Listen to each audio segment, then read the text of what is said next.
Westside shawty Uber in the lobby, can't get me out of your brain. State of mind, keep it high for the long. That's just the game we play. That's okay. I mean, you're still learning the song, you know what I'm saying? Right. So, let's take from the top again. Cool. Pull up to the function, tell me something, is that a green light? And why does it hurt now? The pills wearing down, you make me feel alive. Alright. Let me hear this. I keep it high for the low. That's just the game we play. I took a pill last night, your name on my mind now. I can't feel anything. To arrange them. And then what I'm thinking is, I can send them to you guys. Listen to them. We'll do another session, and then like I want to start like committing to some of the songs. We'll do like relays on like certain parts that we feel like we can perform stronger, and then maybe like I feel like how often do you do harmonies and stuff? Like, are you in music? Yeah, like are you big on like layering? Yeah, I'm trying to get into it. Okay, more. So we can mess around with some of that. Sweet. My vocal coach actually wants to get in on that. Keon. He talked to you about that, right? A little bit, yeah. Yeah, he wants to get in on that because he's a really talented musician too. So why don't we get your vocal coach? Why don't we do a session with your coach and Sweet. dig into some of the vocals with him here? I wanted to do it once we had kind of like that, more of the ideas done before he kind of came. Exactly, like when we get to that point. Exactly. But I can get it covered. Right. New Yorkers, me being born and raised in Brooklyn, New Yorkers are very like uptight, they don't want to share. They're like, but when you go to Cali, everyone's like, yeah man, come on, come to the studio, yeah, you know, like everyone is willing to kind of, am I wrong? For me. I think it's a great I'm from creative Cali. space. Right. So Yeah, it's a great creative like space to be up there. but Cali? Yeah, I think LA is. I agree. I agree with you on that. I sense. agree. Because out here, nobody wants to share shit. This? Out in Cali, everyone's You like see wants this to head share. scratch? Yeah. I'm from Cali. Right. Yeah, I'm from Cali. So I'm it's too, like, I'm too. Yeah. He is too. I've had more luck here. Like people are like, hey, yeah. Like in LA, it's like, well, who do you know? Because I don't know you like that, and you fuck with so and so. I don't fuck with him, so I can't fuck with you. And like, why are you here? Who are you? Like, you can't be over here. Like, it's very like you can't sit with us. You know what it is? This is what it is. The grass is always greener on the other side. Yeah, You be fucking here, you want to be over there. Yeah. You're over there, fuck If that, you're you in want to New be York, over you here. wanna be You know what I'm LA, saying? if It's you're always LA, you better. wanna be It's still LA. the same shit. I think the whole like grass is greener thing, like really depends on your leverage too. You know, it's like, all right, if you're from New York and you go to LA for the first time and you don't know anyone, it's still greener, but like not as green, because it's like, especially in LA, it's just like, it just all matters like who you are, who you know. So if you're going out there with no leverage, it's like people naturally aren't really gonna fuck with you by default, but then all of a sudden we hear like, oh, like you did this, you know this person, then you get to break I think that's the hardest part with people, is like, how do you initially like gain a little bit of leverage when you're starting like from scratch? You know what I mean? It's hard. I never went up to LA that much up until maybe the past like 2 years. And every trip we've been taking has been getting better and better and better. But it took time. But you can't blame people. Yeah, definitely. Like, oh, you fuck with me now, but you didn't fuck with me. Like, you can't all do it. Everybody does it. No, Yeah. everyone does. Like, get over yourself. Like, yeah, you weren't shit 3 years ago. Now you kind of are, and now And now I noticed. So what's up? Yeah. Kudos, fucking here. Yeah, here's a. That's literally how it is. Like, well, Yeah, like, yeah, you I want knew it, you, you want- but like, what's up? Like, hi. Yeah, like kudos to you. You're a little bit more popping now. Good job. Like now we Yeah. can talk. I get it. You said good job. You're a Good little job. bit But more also it's a little popping. bit more Yeah, poppin', like- but also it's a little bit more poppin'. You said every time you go there it gets a little better. Yeah. And why is that? Because when you're going, you're developing relationships Of course. Yeah. that you're following up with, and you're maintaining that relationship. Yeah. So when you go back the next time, it's even that much better for you at the end of the day. You got know what I'm work. saying? See, that's the only thing about like IG and like social media. It's like, you know, we all love posting up like our accomplishments, right? And like part of it is ego, part of it is like, man, I want validation or whatever. But like it's also like low key like a good business move, because like if you're letting the world know like what you're accomplishing, then you're immediately becoming a part of someone's conversation. You know, you never know who's seeing it and be like, oh yeah, he recently did X, Y, and Z, and then when you run into him, it's like, You don't even gotta say nothing. They already know. show my IG lot, you know what I mean? Like, it just is what it is. It just is what it is, man. Yo, because at the end of the day, if you don't post it nowadays, it never happens. Yo, if a You tree, can talk to your blue in the face. If you didn't post it on social media, and no one's there, But doesn't you know matter. what? Though, that's it is, but that's the new day and age, though. It's also That's like the old photo books. because then that With makes the you fan feel book, like you if know what you're I'm not saying? Like- posting, you're not doing shit. You're not doing anything. Exactly. You know what I mean? So it's like It's true. trust me, it is whack. It's a double It's whack. entendre. But it's the day and age. But listen, if you don't post it, there's not enough of you to go around and tell people everything you did every single day. Think about how many friends, 100, 1,000, 2,000. I can't call it, yo, today this is what I did, 2,000 people. Yo, today this is what I did. Guess what I did. When I go on social media, boom, I press that everybody button. sees it, you already know But what then it what happens? You get that text, yo man, what's going on? it depends what content drives people. It depends what drives people. What are people interested in? Because it's like you post a flyer of a dope event and nobody's liking it, but you post like some random weird picture and you get a million likes. Way more. No, but Like, here's the fuck? interesting thing. Them double tapping is irrelevant. I'll tell you why. Because if they're not liking it, they're not double tapping, but in their mind they're liking it, then that's all that matters. Right. Because when I run into you, motherfucker, I know you like that shit. What's up? Yeah, like I see you. Yeah, I'm alright. I see you moving around. I see that. You get that all the time. Yo, I see you. I see you move. I see that. Yo, I see you. Good shit. And you're like, all from social media? Like, It's weird, man. This is so weird. It's so weird, man.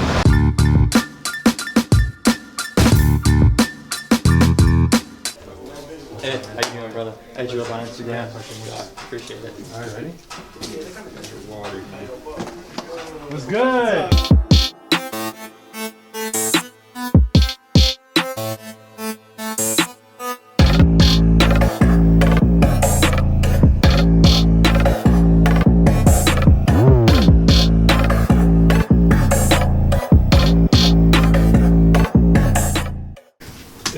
See that he came to Pass the Aux in New York. I loved his beats so much that he left me with some. And then I was in LA 2 weeks ago with Tyrese at his mansion. And this guy's got a Starbucks in his backyard. And he's working on an album, so I played some of George's tracks, and he picked one. So he's about to get a placement. You know, I'll add a couple hi-hats in there. Just spit on it. Put a little clap here and there.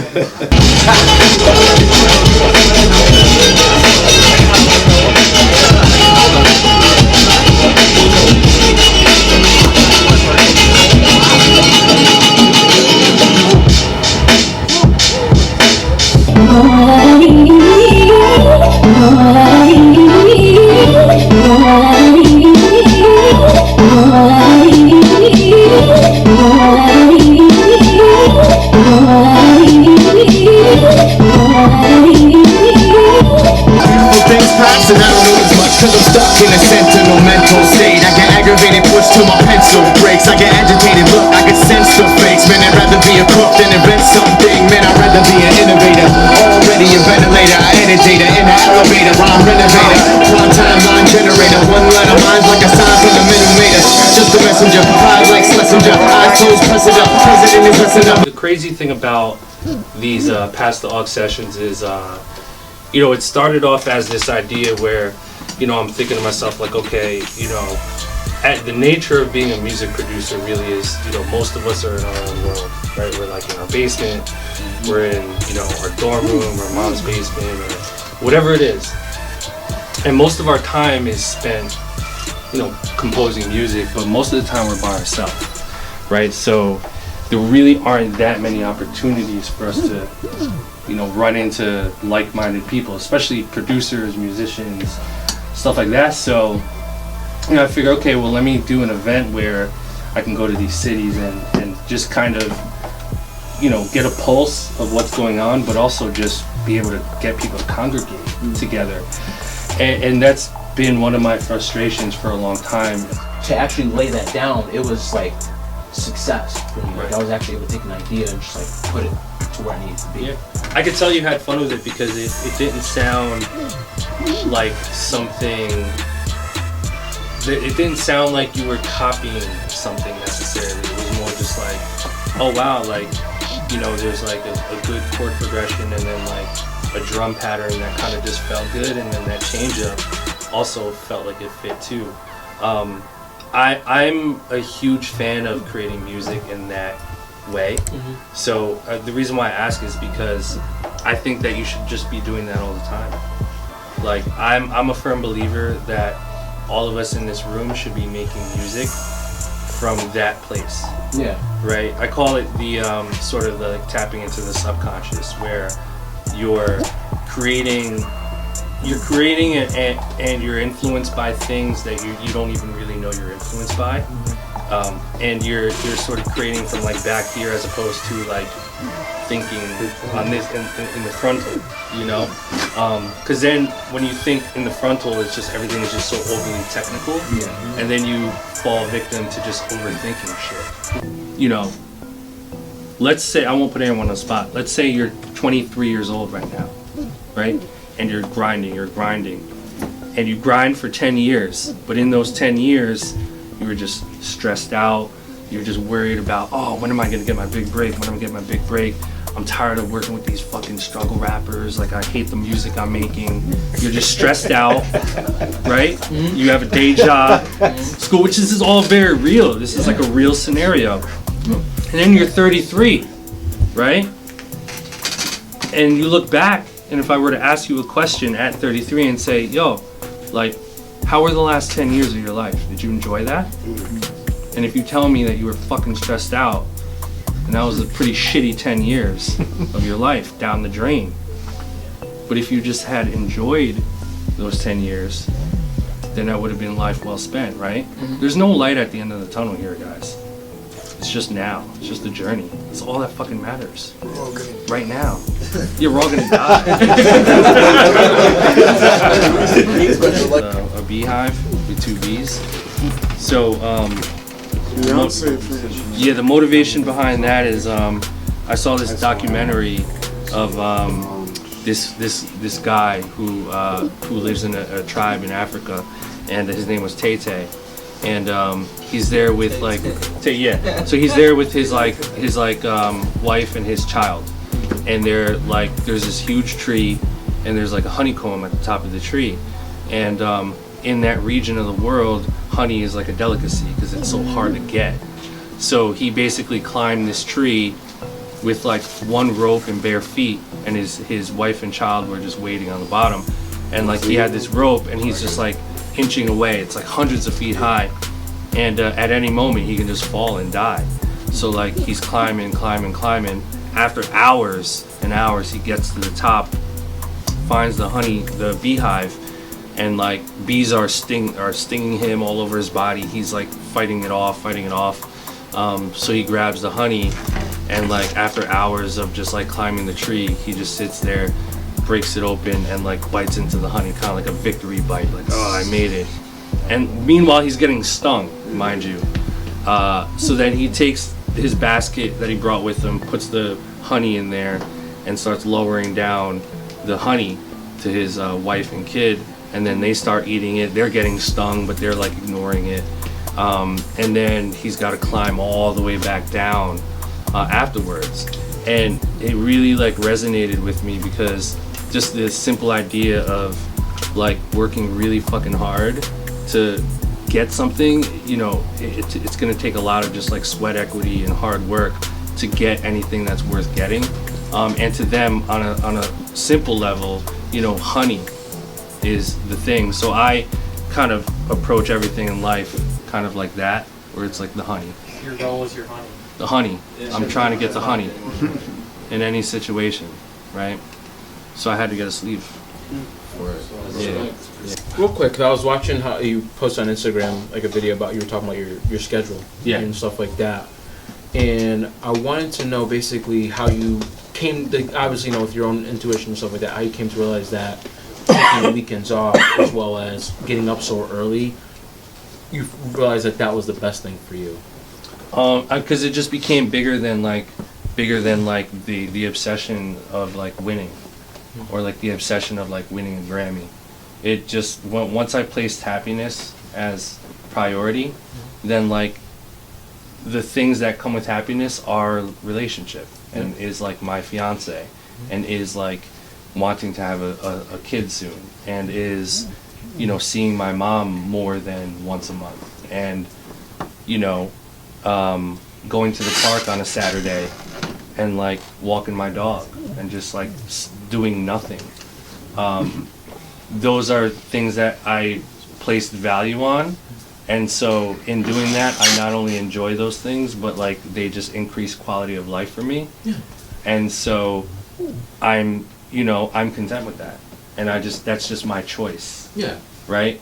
But it's also funny enough, like allowing for me to be more clear-headed to create better music, which in turn is allowing for my career to thrive even more, if that makes sense. Yeah, no, it definitely makes a lot of sense, because I've been trying to have that balance in a sense like that. It's like trying to clear your head in a sense, like, you know, like the aspect of like actually being able to like shut down, you know, especially from a creative perspective, because you're always hearing things. So it's like, you know, it's finding that balance. I would say find other fun shit to do. Like, it doesn't always have to be like, oh, I'm in the studio, right? I'm on, you know, like, there's other cool shit.